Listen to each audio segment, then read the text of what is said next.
Hi guys, it's Kelly and I'm back with another video, and this video is actually for Honeybee Stamp's birthday celebration. I'm using a new stamp from them. It's called Shine On, and it's actually a nail polish set, which is so just right up my alley. So I'm going to show you how I stamped this out. Originally I thought it was going to be a one layer card, and then I changed my mind. So I'm stamping down the first nail polish, and then I'm going to cover that with a mask.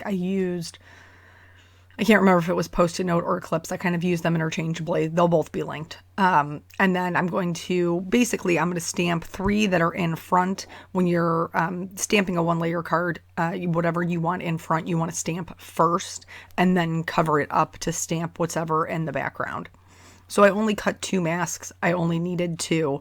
So that way I could stamp a bottle in between, basically, as I moved across the entire card.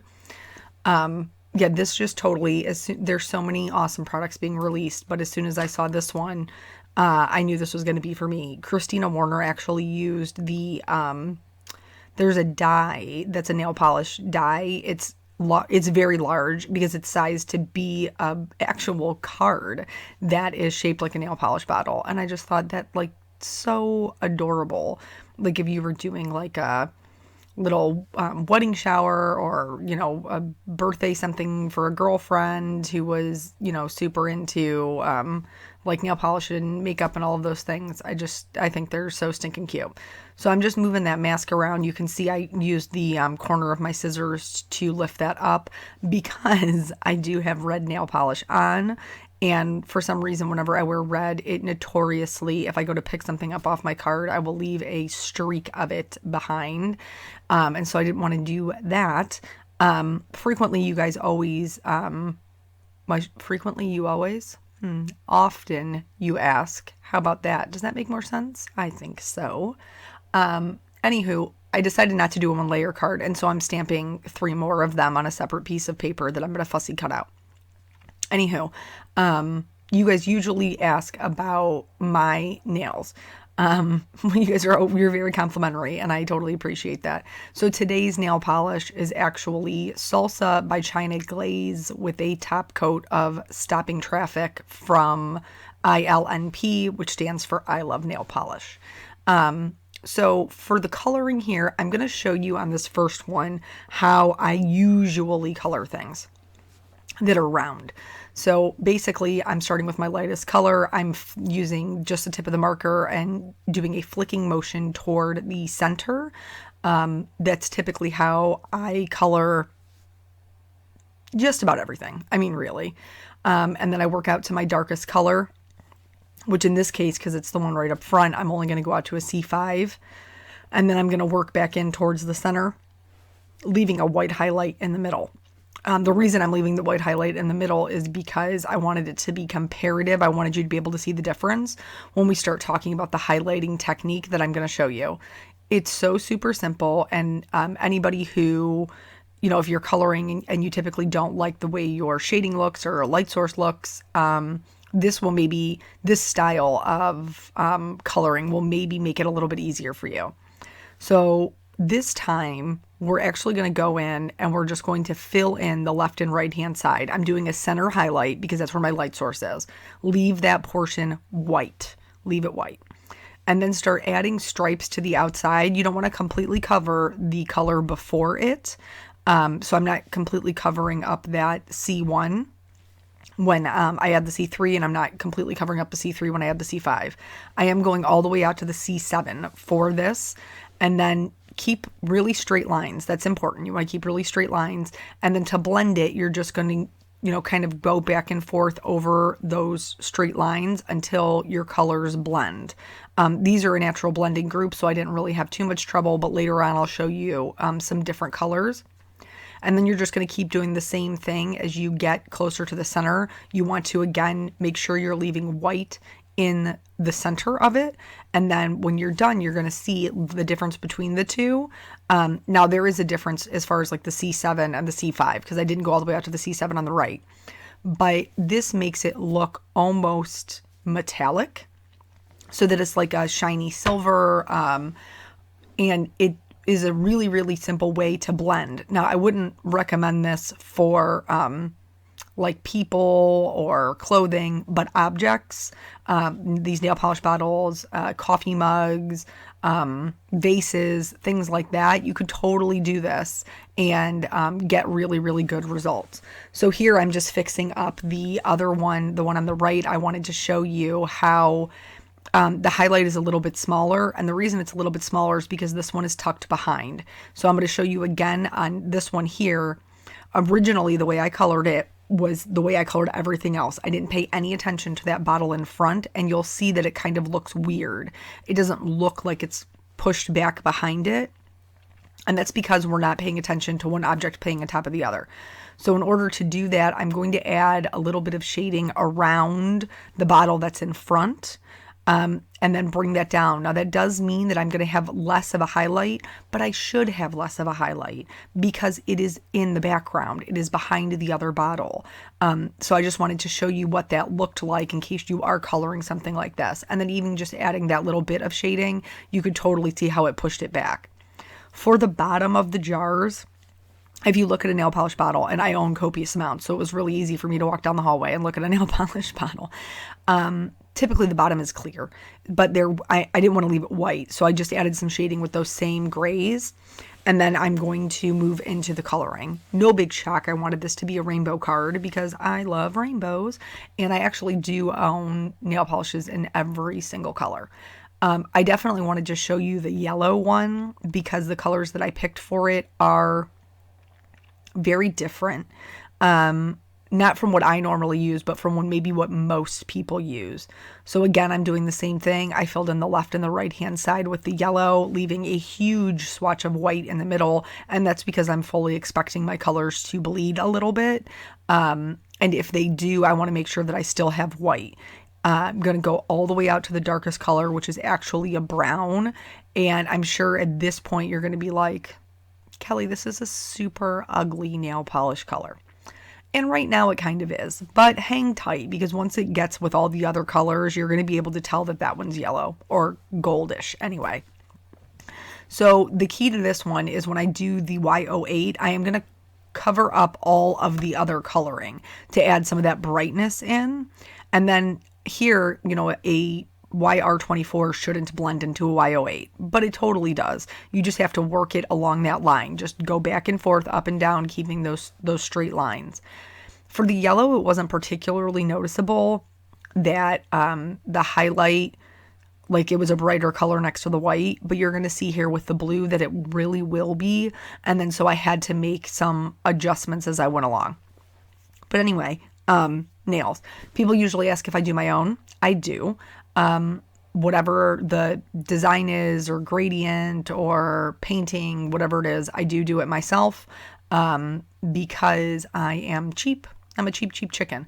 They are my real nails. I haven't had acrylic since I got married, which was about 8 years ago. Once I found the combination that worked for me so that I could grow my own nails and that they would be strong, I pretty much never went back to acrylics. But I can understand why you think that they are not mine because people do it all the time. Like my husband and I will be walking through the mall and they have like those little kiosks where they're selling the buffer, the natural buffer for your real nails. And they'll look at my hands and they'll be like, oh, acrylics, never mind. It's probably because I shape them square or squoval. Hold on, back to the card. So here in the blue one, you can really tell that there's a difference between the white and the lightest color. So I am going to have to add in a fifth color, which can kind of be a little bit scary, but I'm still leaving that white. I'm just taking that blue over the edge of the lightest color. And I'm going to do the same thing with the pink, but I did try something different in between. So anyway, so yeah, people always think my nails are acrylics. They're not, they're mine. If your Copic marker looks like this when you're coloring with it, see this? See how it's not saturated? It's super sketchy. Refill it. If you try to color with it like that, you're going to ruin your nib and it's not worth it. So take the time to refill your marker. That's what I did. I had to stop and I had to refill it. With the pink, the color combination again is a little bit, it's a RV02, an 04, an 09, and a RV69. So it looks a little bit crazy, but they do blend together as long as you just work that line. I'm just going to keep going over it back and forth. I'm not really concerned about it bleeding out because I am going to cut these ones out, but I didn't have any bleeding really until I tried my experiment, which is going to be coming up here in just 1 second. So, working all the way out to that lightest color. For this one, my lightest color ended up being an RV00. But before I tried the 00, I tried a colorless blender to see if I could just, like one-stop shop, fix all of the highlights without having to bring in another color. Because this one's really blatant. And so I'm going to try the colorless blender. And it worked kind of, but I had way more bleeding, and you'll see here in a minute, it starts bleeding up into my, the cap. So where it's all like gray and metallic and pretty, it starts bleeding up into there. And so I have to go back in and push the color back in. Anytime you're trying to fix something with a colorless blender, you want to make sure that you let it dry between layers. So I have to go back in and add my C1 now because I've removed it. And then I'm going to bring in that RV00, and that did work better. So for the rest of the color combinations, for this one, the 088, what did I do? I think I used, for the orange, I used a YR02. For the greens, I used a YG01 as the lightest color. For the purples, I used a V000. And then for the red, which for some reason I didn't show you, my apologies. I used an RV, I used an RV11. No, I used an R11, an R32, an R35, a R29, and an R59. But all of my products will be linked below on YouTube and also on my blog, because that's how I roll. So I'm giving this a little bit of ground so my nail polish bottles aren't just floating in midair. I'm using the same grays I have been, and just putting the darker shadows up underneath the bottles. It would be darker closer to them, and kind of blending it out toward the bottom of the card. I wanted there to be something in the background to kind of help push those nail polish bottles forward. So I'm using a BG11 to outline them, and then I'm going to go back over that BG11 to kind of blend it out. I can't remember if I used a B quadruple zero or a BG quadruple zero, but they're basically the same color, honestly. If you own one, don't buy the other. So anywho, this past weekend, I went out of town and I went and saw some crafty friends, and I actually got to meet Lisa and Melissa from Honeybee Stamps for the very first time, and they were both just totally delightful, and I loved them to pieces. I'm gonna fussy cut these, so I'm cutting them apart, and then I'm going to cut them out. Except for at this point, everybody panic, because I realized that I didn't outline any of these images with this black marker. This is the second time in like 2 weeks I have forgot to do this. I think I'm doing drugs. I'm thinking someone's still slipping drugs into my coffee, because I cannot believe that I am just trying to forego this black line. The black line's going to think that I don't want to be boyfriend. Like, I don't want to be my boyfriend anymore, and I'm breaking up with him, but I'm not. I still really, really love him. I just forget about him sometimes. So anyway, fussy cutting. So I got to meet Lisa and Melissa, and Lisa had asked me, it was pajama night. We had pajama party, and she had asked me if I would, take her up to the gas station, and because I had a car, she didn't have a car, she flew in, and I was like, yeah, I'll absolutely take you into the gas station, no problem. And so we get to the gas station. Now, mind you, if you watched my Periscopes, you heard about my pajama pants that have a hole in the back of them that I fixed with some really cheap fleece, and it's not a good look. I was wearing those pants for real. I call them my gas station pants. I was really wearing them. I'm wearing a shirt that says, okay, but coffee first, and my favorite gray raggedy sweater. She has on a black pajama top and flowered pajama pants and some tennis shoes. This is how we walk up in this gas station. I feel like we're kindred spirits, Lisa and me. So back to the card very quickly. I wanted to, since I decided not to do a 1-layer card, I wanted to stamp this sentiment on there, and it's going to say "You Sparkle," because I just thought that was cute. And so what I'm going to do is I'm going to stamp it twice on the card base, on the actual panel, and then I'm going to put some Tombow Mono multi glue on the back of the one I cut out. I'm going to, if I could get it to come out, I'm going to tap it with my fingers to make sure it's not super sticky. And then I'm going to put that in place and stamp that on top. So anyway, we go into the gas station.